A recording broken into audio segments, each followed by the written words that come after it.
बिस्मिल्लाहिर्रहमानिर्रहीम। ग्रानी मियावाल जय मस्ताज कुर्बा वजह सुभान ताजु गोरे चमकनी टीवी प्रोग्राम ने इलेक्शन हावर इलेक्शन हावर के चैनल का मेल मामून सर दे अगई द चमकनी टूना जनरल सीट ला पारा आजाद उम्मीदवार वालाते आतिफ हबीब से अस्सलाम वालेकुम। वालेकुम सलाम। तासु ډیر زیات مشکوري مې تاسو نن تشریف وروړو او ما یو ادنا غونډې سړي ته تاسو راغلي نو ما ته شرف حاصل کړو. ډیر مهرباني تاسو چمکن ټي وي سره. आतिफ हबीब से इलेक्शन ने सच तैयारी څنګه روانه دي؟ بسم الله الرحمن الرحیم. تیاری په ډیر زبردست روانه دي او ما لپاره ډېر ایکسپیرینس دي. ډیر سونه پکې ما نه اوتي زمان نالش نو او ډیر د دوستانو یا دهانیو کا چې دا سونه کمې دي.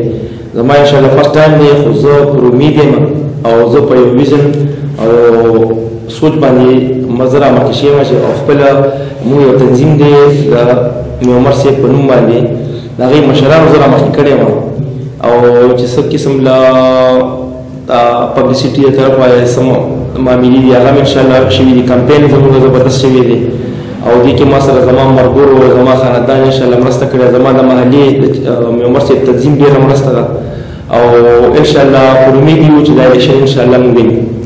आतिफ हबीब से چې تاسو کامیاب شئ د خیره داسې کوم مهرباني چې تاسو په ټولنه ولاغه حل کوئ.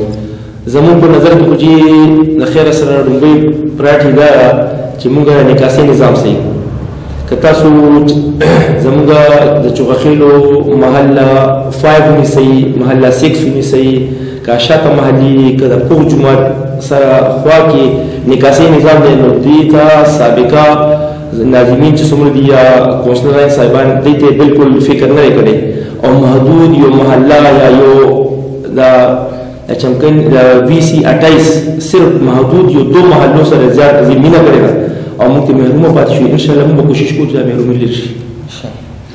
आतिफ हबीब से موږ کتلې دي خلک جنگ جګړې کې خپل تعلقات الیکشن پورس خرابوي پریا والا ته څه وایي؟ دا بالکل نه پکار. زموږ کلی دی او زموږ کشران دي مشران دي که د هرې پارټۍ نه دي زموږ ورونه دي او موږ مور ژوندو کې یو بل سره ملاوي کړو ودونو کې ملاوي کړو په شادیانو کې ناستو یو ځای روټیانې خورو. دا خو بس یو دا الیکشن به موږ انشاءالله د کرکټ میچ پکې اخلو که موږ انشاءالله وینو کړو یا موږ وګټله یا موږ انشاءالله موږ مبارکیان موږ خلکو ته او زموږ ټول سره ورولي انشاءالله کوشش کوو انشاءالله ښه صحیح طریقې سره وکړئ او سهار لاړ شي خپل بولینګ وکړئ او خیر زه نورې څه نشته الیکشن نه پس انشاءالله بیا ما اخلم. आतिफ हबीब से خپل وټران د وطن څه غواړي؟